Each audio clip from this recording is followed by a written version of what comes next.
Dr. Armen Sarkissian, thank you so much for taking the time to be here. I have many questions to ask you, so let's begin with your unique background. I think that's something that really stands out. It's as if though you've led many lives with everything that you've done so far in your life. I say so far because I have a feeling there's much more in store for you. Physicist at Yerfan State University, visiting researcher at Cambridge, a pioneer when it comes to computer modeling, of course, and then a politician. Did you ever imagine this would be the journey? Yeah, first of all, I'm very happy having this conversation with you. I'm very happy being in California and in the States, and I'm here for my sort of a continuation of my many lives, my new fifth life. The first you mentioned rightly, I was born back in Soviet Armenia, a country or a planet that doesn't exist now. People have forgotten about that, but that life had made a huge impact on me, because that was a country, probably with the biggest populist country in the world, when the ideology was saying that everybody is equal, but there were more equal people in Soviet Union out of 350 million, the members of the Communist Party and the Politburo and others. So from early childhood, when you were asking me, would I have been imagining that I will have another life? The answer is no. Because everything was determined, everything was planned, and because I had some talent in physics and mathematics, I was getting full support from the government from that. And my life was clear path. Professor, member of Academy of Sciences, then the government gives you a car, then a dacha, then you die. Probably a medal in the middle or a prize. Everything was defined, and the feeling was that Soviet Union was going to last forever. But the beauty of this life is that even Soviet Union didn't last forever. It was destroyed.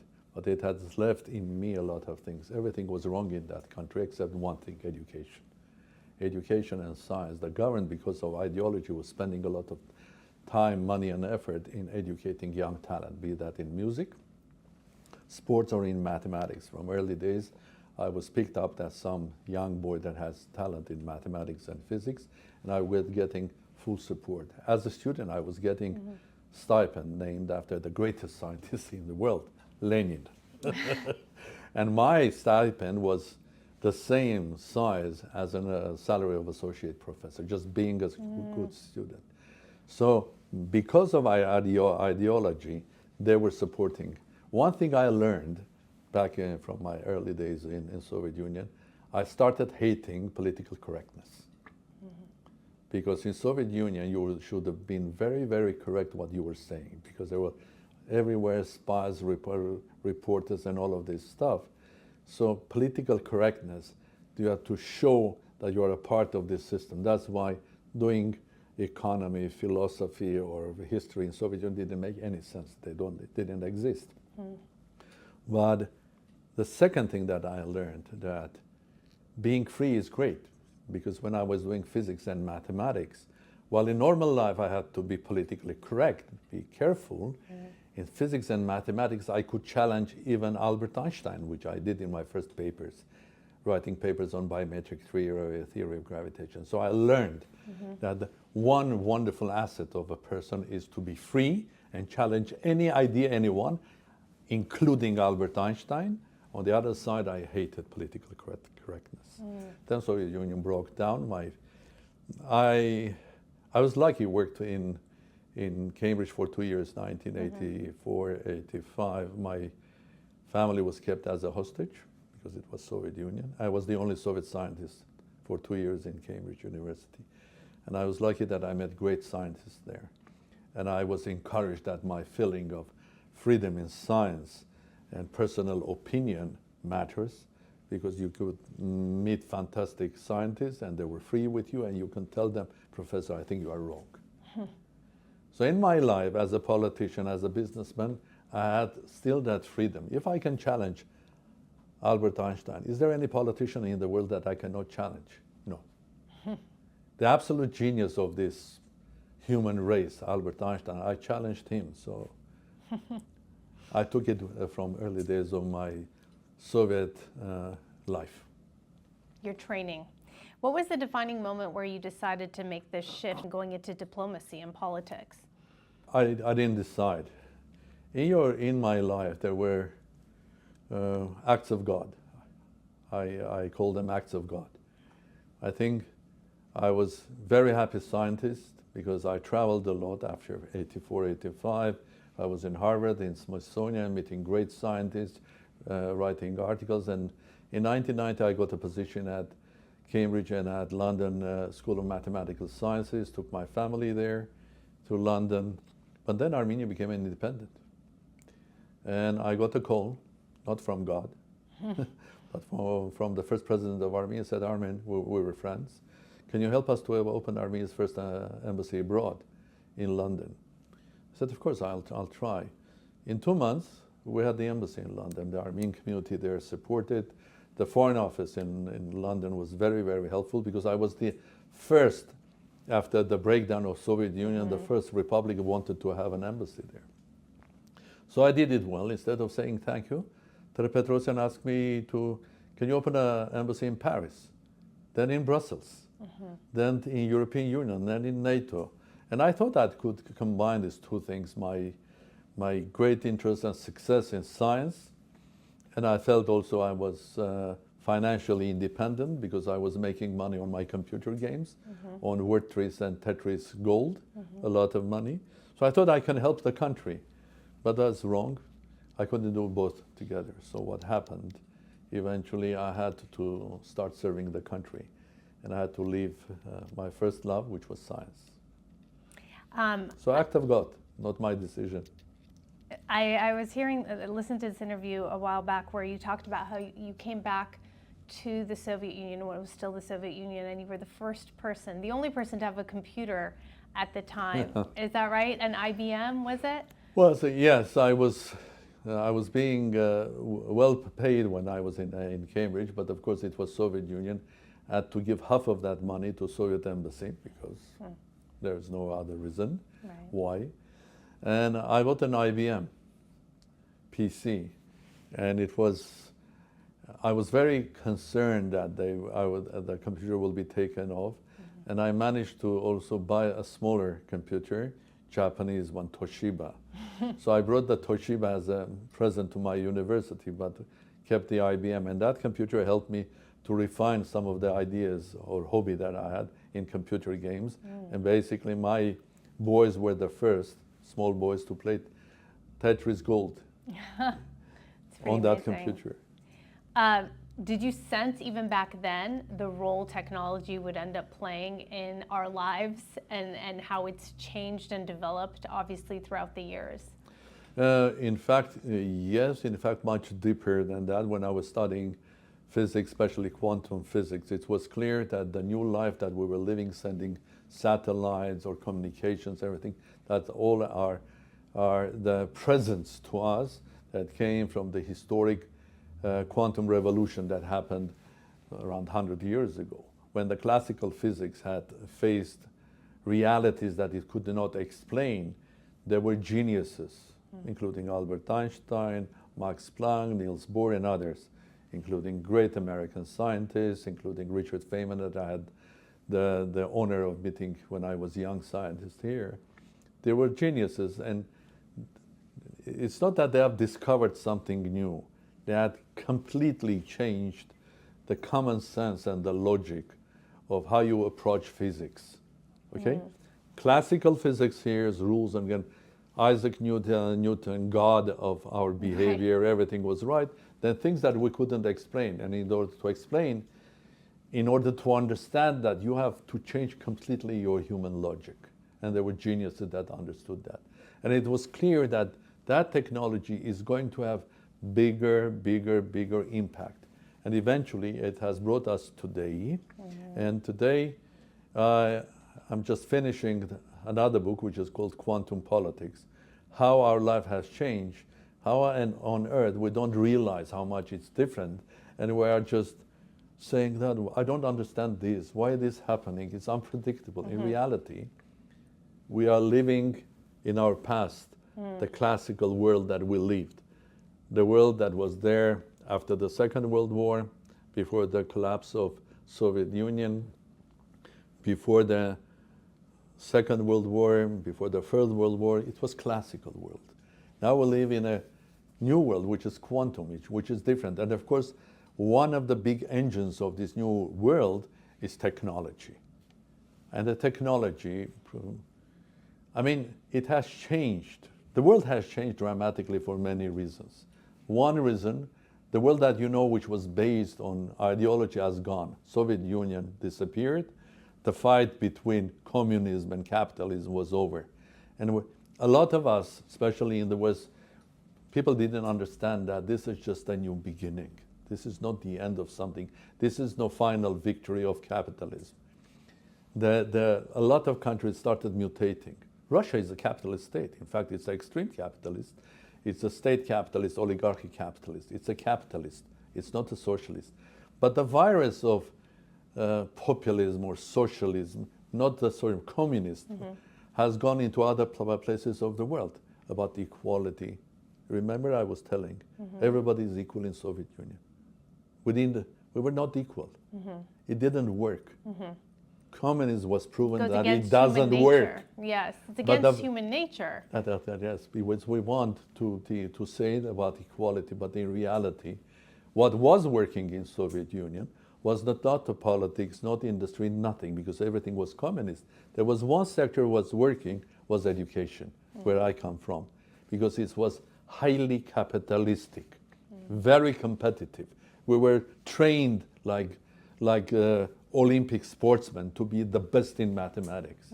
So competition, capitalism. The opposite of communism. In many places in the West, I found that the countries are capitalist, but the educational systems are communist. If there's a talent, instead of finding that talent, and every child has a talent, you have to find them. One in music, one in physics, one in art, the other one just a talent of listening. Someone and a talent of talking. Find the talent, support that. Instead of that, we say, no, you are better in mathematics, but please don't talk, because the others feel offended because you are smarter than them. It doesn't work. Competition, hard competition. Capitalism, competition in our education.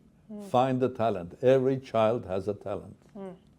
How would you describe Armenia's growing tech sector compared to right now, the rest of the world? Speaking about Armenia is always difficult for me. It's 35 years of my life that I devoted periodically being a diplomat, then prime minister, then I had a cashier and I had to retire. Then I was in business and then went back as an ambassador and then as president. It's always difficult because it's very emotional. My parents came from diaspora to Armenia in 1946. And they came as young people, professionals. They could have been in America and having great life, but they came to back Soviet Union in 1946, a country that was devastated. Okay? So I take it very seriously. With my experience in technology, IT, computing, and others, in 2018, I was preaching in Armenia, I was telling that artificial intelligence matters. Because there are a lot of, as every nation, a lot of young talent. Armenia had a very important, a very strong school of mathematics and physics that I come from. I was invited to be opening the first European Artificial Intelligence conference in Rome as the only president who was also professor of mathematics. And I created the Department of Mathematical Modeling of Complex Systems back in 1985 in Soviet Union, the first artificial intelligence. So I opened, recognized by international community. Back home, journalists criticized the president instead of thinking about the realities of life, is speaking about artificial intelligence. 2018, now is 2026. The whole world is speaking. I think the challenge is to see the future, to have a vision, a plan, and to bring your nation or people closer to that. Those who were having the feeling or they were seeing the future were ahead of time. Bill Gates, the huge IBM didn't see that software is more important than the hardware. Okay? Steve Jobs, people didn't see that a small unit, which was an iPod that was carrying music, is going to become the next iPhone that is going to carry content. A lot of others didn't see that internet is going to run our life. That's why there were people that created MySpace and they failed, and there was the Facebook that is dominant in the world. So you have to see the future, okay? And the future, of course, is with quantum computing, artificial intelligence, but I do believe that the best big revolutionary things are going to happen in health and human body. Why? I'm a physicist. I've done all of my life research in cosmos and universe. I know about cosmos 1,000 times deeper and more about elementary particles, the universe, than about my body. We always ignored. Our medical systems are medieval. We cut appendix without understanding. What is its function? It gets irritated, we cut. We don't understand how our body, which is on its own a universe, so using artificial intelligence, using quantum computing and other new technologies will allow us to do new revolutionary things. That's why, together with my son, we created an institution called Advanced Tomorrow. And in fact, I'm here because we're having our conference at the UCLA. And this is what looking at the future of health, well-being, and longevity from the point of view of tomorrow. The greatest new achievements that were going to happen between health and space.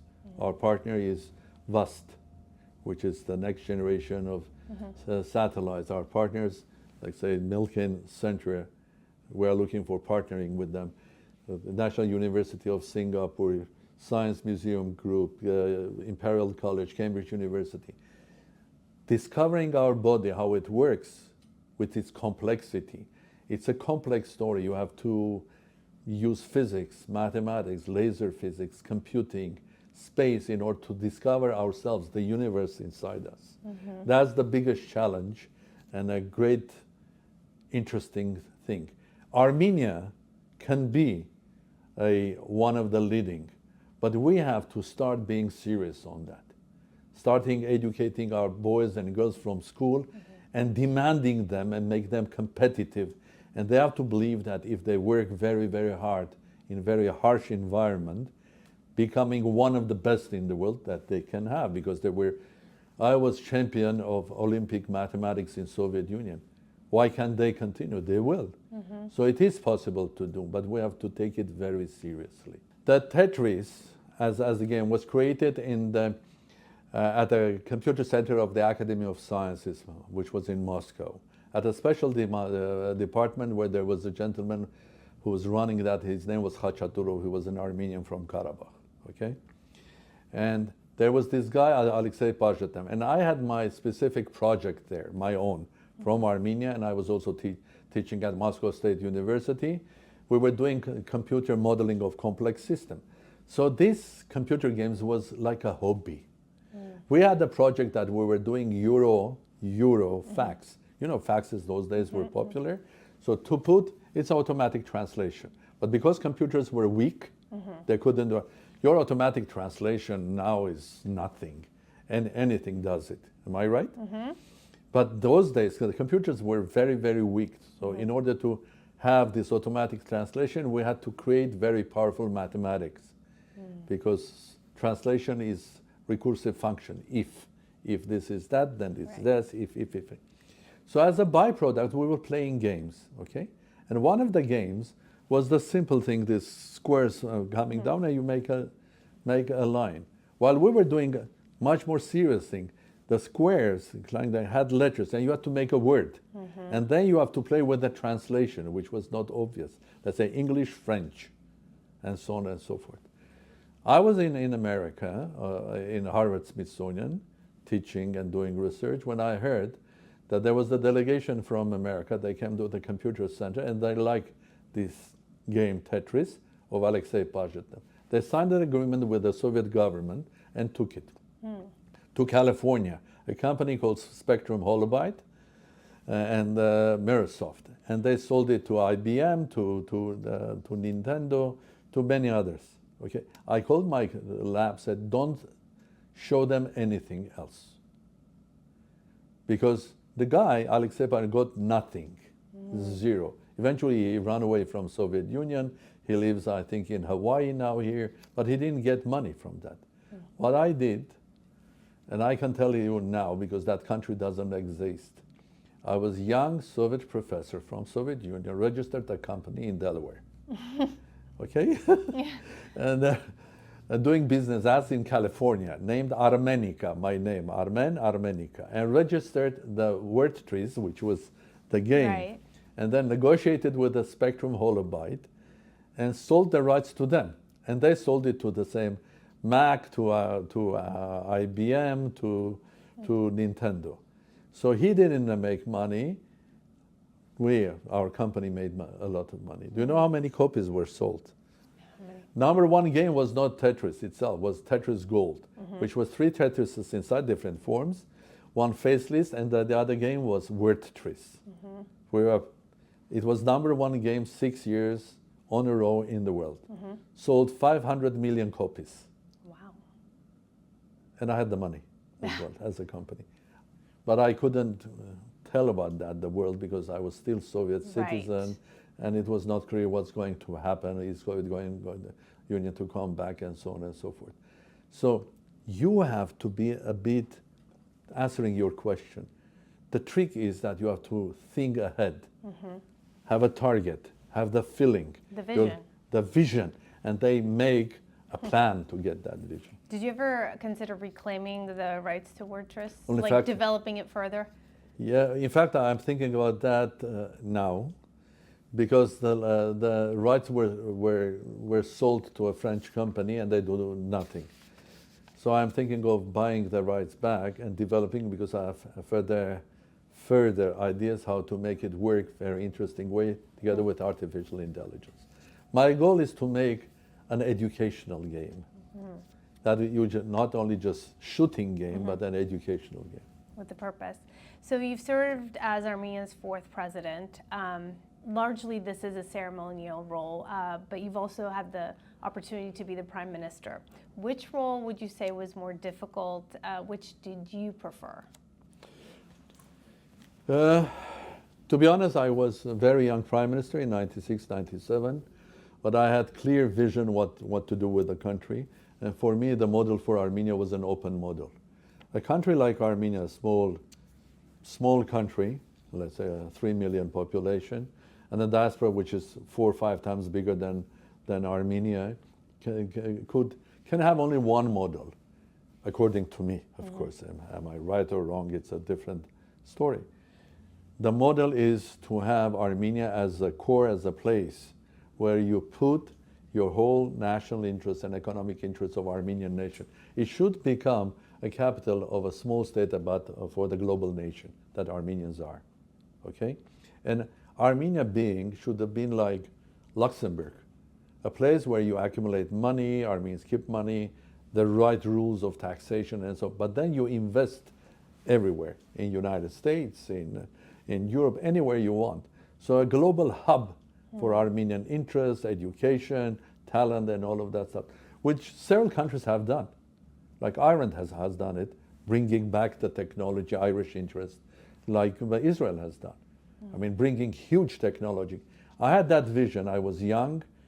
The sky was the limit. I had the plans of buying assets, oil and gas assets. Why on earth Armenia, being a small state, could not have an oil field? Britain doesn't have oil fields. It has BP. Holland doesn't have oil fields. They have Royal Dutch Shell. France doesn't have oil fields. They have several, not one, oil big companies. So Armenia could have, my vision, Armenia should have been owning interests in other countries, oil fields and so on, and become an international hub. But for that, we needed it in 96, 97, we needed to have peace. And that time was the best time, historically, for Armenia to make a peace. Why? Armenia became independent. Armenia and Azerbaijan won, first war was won by the Armenian side. Azerbaijan had very pragmatic leader, Heydar Aliyev, the father of the current president. The international interest was focused on Caspian and the oil interest there. So Armenia, being a part of the peace deal, could have been benefiting from international interest and investment. And we were had the best position for negotiating because we were victorious. Mm-hmm. When you negotiate, you have to be on negotiate from the strength. Any negotiation, being that business or you cannot negotiate when you are weak. That was the peak of the strength of Armenia. We should have done peace then. And in fact, I was here in States visiting as Prime Minister. Zbigniew Brzezinski invited me to make a speech at his center. And the title of my speech was, Armenia is a Caspian state, indicating that if anybody wants to develop the Caspian oil and gas, we are there. People think that we're an obstacle because there is a war and so on. We are a solution. And we should have done that peace then. But it didn't happen because another act of God, I had cancer in 97, I had to retire. Of course, there were conspiracy theories, but the reality was that I was very sick. I returned back in after a couple of years, but then I went into business instead of politics. But the vision was there. And I could see the world is changing. Zbigniew Brzezinski was one of those guys that I learned a lot.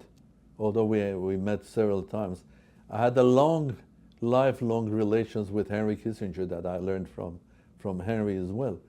But the thing that's big so that the center of Eurasia, like Central Asia, is going to become a new battlefield, he was right. He could see that. He died and everything, but then after 30 years, what's happening?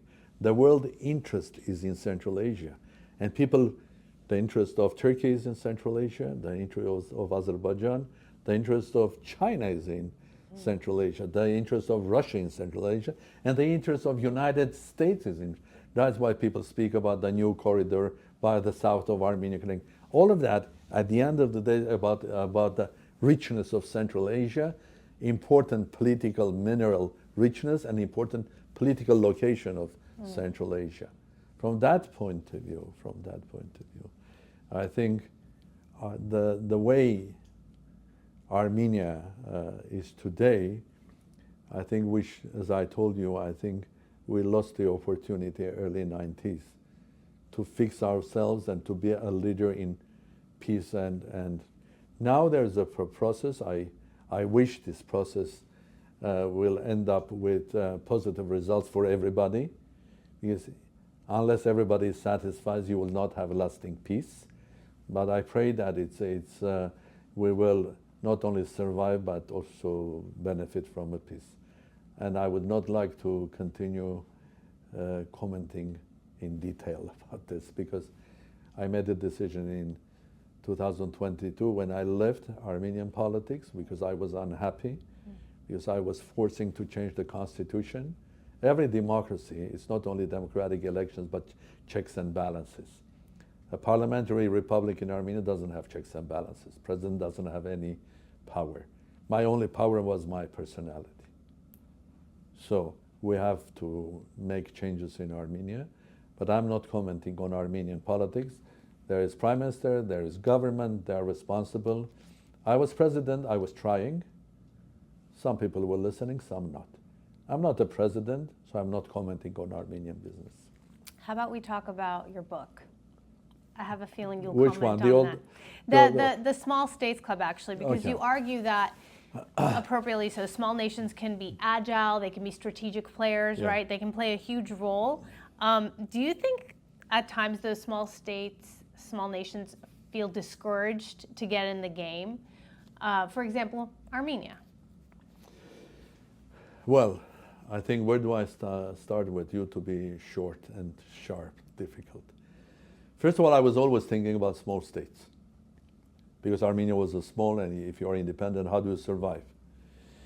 You were saying small states. There's one word that is missing there. The book is about small, smart states. If you are small, so what? But if you are smart, you can be successful. Look what's happening in this new world that I call a quantum world. The most GDP per capita, the top 10 countries are not big ones, including the United States. GDP per person are the small states, be that Switzerland, Luxembourg, Qatar, Emirates, and so on and so forth.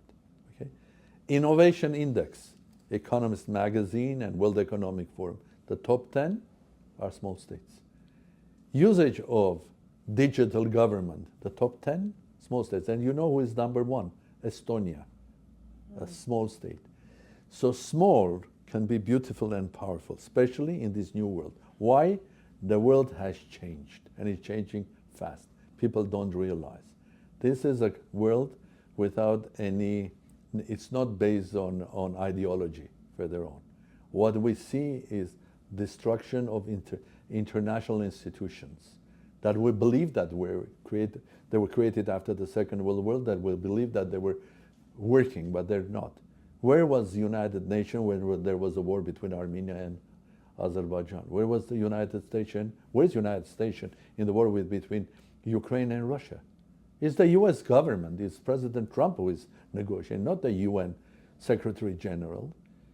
So United Nations have lost and a lot of international institutions. So we are coming back to a situation where pretending is no longer a value. One has to stop pretending and ask questions. Like I was saying, if I was asking questions to Albert Einstein, any question for me in politics is relevant. Take small Denmark. If you look from the point of view of classic politics, of course it was created, European Union, the boundaries are untouchable, but look at small Denmark. What is small Denmark can do with a huge Greenland? Huge Greenland. So when President Trump is saying, I'm not saying yes or no, but when he is asking a question, can Denmark develop Greenland? The answer, normal answer is no. They don't have the manpower, they don't have financial power and so on. But this world is going to be furthermore, this new world, competitive. I think the big powers are going to compete for Greenland, for the North Pole, for the South Pole, huge resources, for the ocean. This is not about we pretend that United Nations will come resolve issues. No. This is a new world. And I'm trying to explain to people that this world is quantum. And we have to redefine even basic ideas than the West. Democracy. What is democracy? Is it going to the ballot once in 5 years and voting? You vote every day, and I vote every day, on Facebook or Instagram or anything 5 times a day. And that has huge impact because we behave like particles. We look like in quantum particles that are communicating with the speed of light. It's the speed of light. You know? And our impact is huge. Small is very small. This is not a small state. Very small. The small is not only beautiful, but it's also very powerful these days. And the way politics is run is completely different. It is the age of the quantum politics.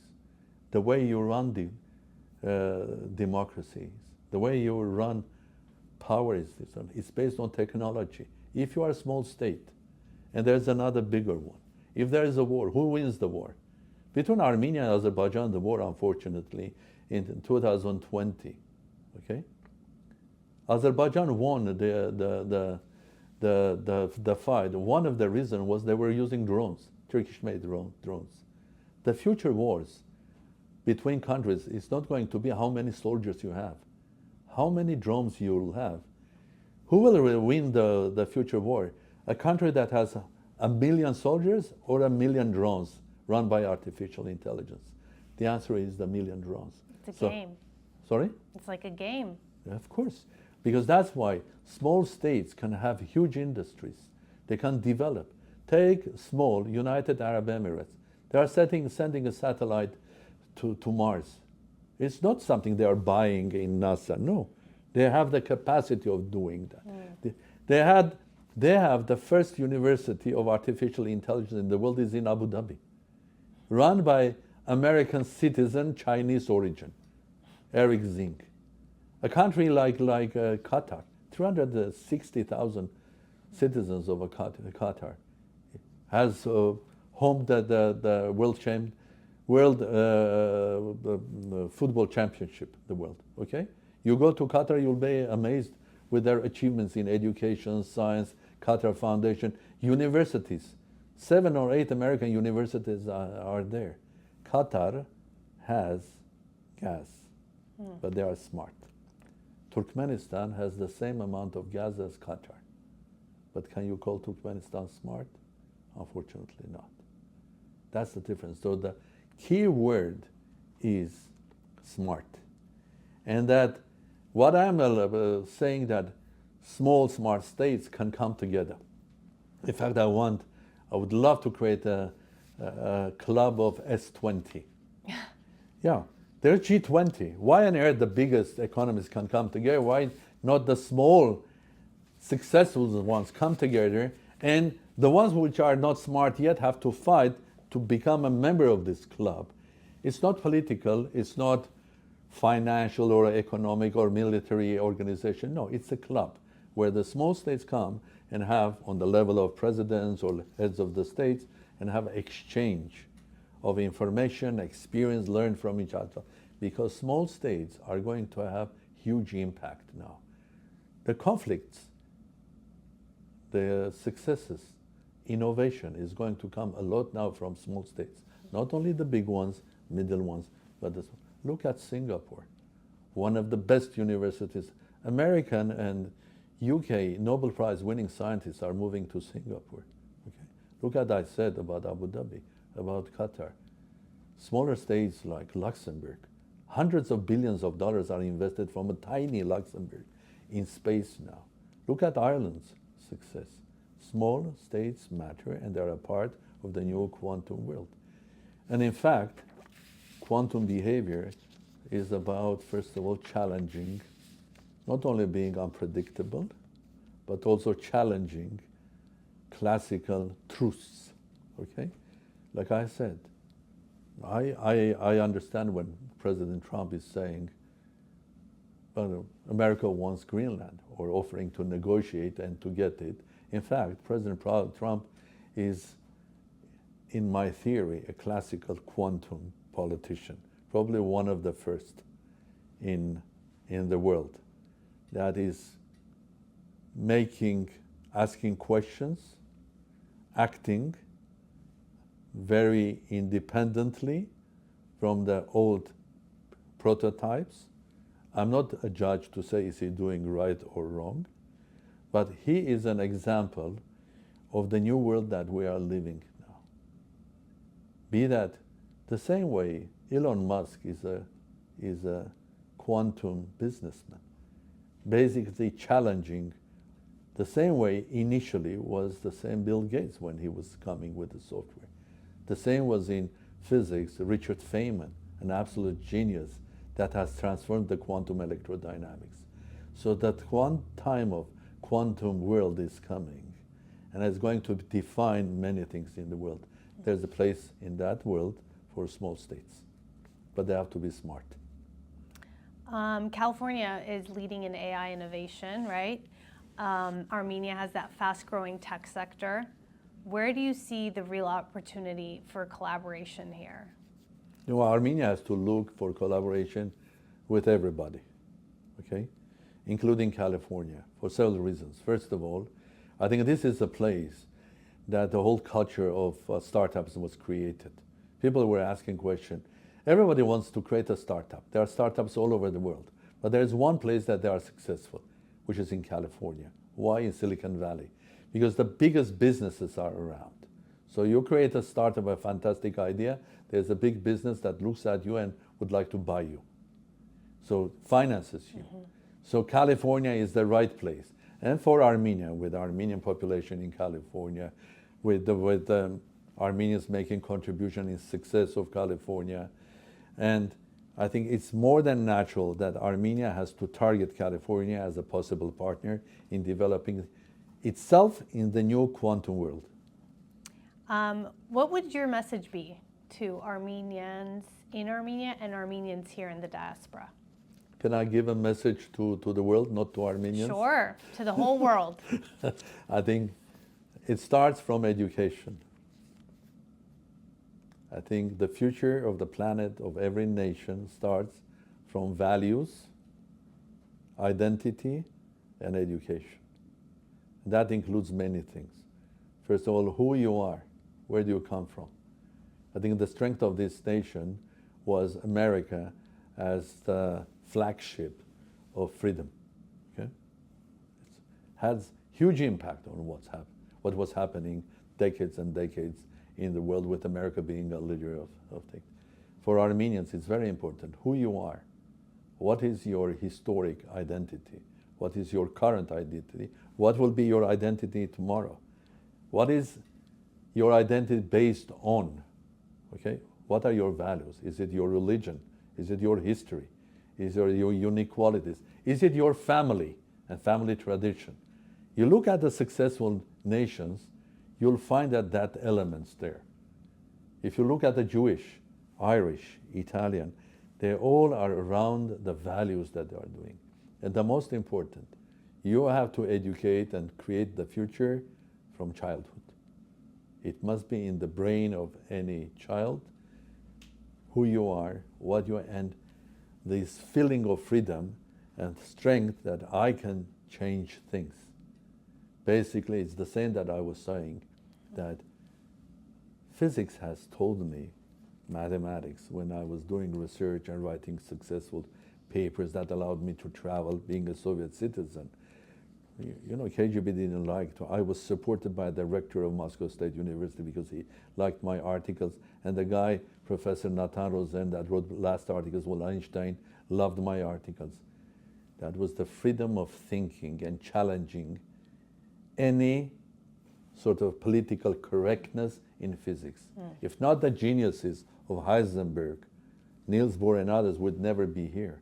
They challenged the political correctness of classical physics. Human being, human health, longevity, anything connected with our health and human being, and small states. That are the two things that I'm fascinated and I'm working in my new fifth life, or whatever you call it. I was very much interested in energy as a physicist. In fact, I created the Global Energy Security Council for the World Economic Forum, and I was chairing it for many years. I know energy. And I'm one of those that believes that challenges ahead are so big that we cannot just run our planet only on solar energy or only on wind energy. I think the amount of energy that quantum computing and artificial intelligence will swallow from our lives is tremendous. So do we like it or not, we cannot ignore nuclear energy. Do we like it or nor we have to work very hard to have energy from fusion. You have to use solar, the wind, anything happened. The path from the black and gray reality that we live, burning coal, oil, and gas, to the green future, it's a long period of time. And then in the middle, we have to be smart. Being big, small, medium, we have to be smart. And at the end of the day, look at the optimum of what is available. We cannot afford, the United States cannot afford living on only solar. And these decisions, or wind or green, it's impossible. The amount of energy that USA industry and the new coming industry is going, data management is huge. You cannot afford that at the end. And in fact, any decision which is made on energy sector, it's pretty important and very, very, very powerful. Germany, under Angela Merkel, in fact, she was coming to my lectures in East Germany. She was a student of quantum chemistry, and I was giving lectures of quantum physics in late 1980s, and she used to come, and when we met in political arenas, she told me, "Do you remember me, Professor?" I didn't. But the reality is she made a decision closing nuclear power plants in Germany because of the green movement. Everything is right, okay? We move to the new electric vehicles. Look at what's happening in Germany. German genius that was in engineering, Mercedes, BMW, Porsche, and all of that stuff. It's fading. Why? Because the new electric car is not a car. It's an iPad, a battery, 4 wheels, and that's it. Who is doing the best? China. So industry that Germans for more than 100 years were developing was gone very quickly because we said that we are going to green and electric cars. But the question is very simple. We go to electric cars, which is fine. But where do you get that electricity from? Still you burn the coal or the oil to get that electricity. Yes, that's good for a city. The air is fresher. But in any case, we continue burning the same coal, oil, and gas. So we have to think not on the surface, but deep. We have to be smart.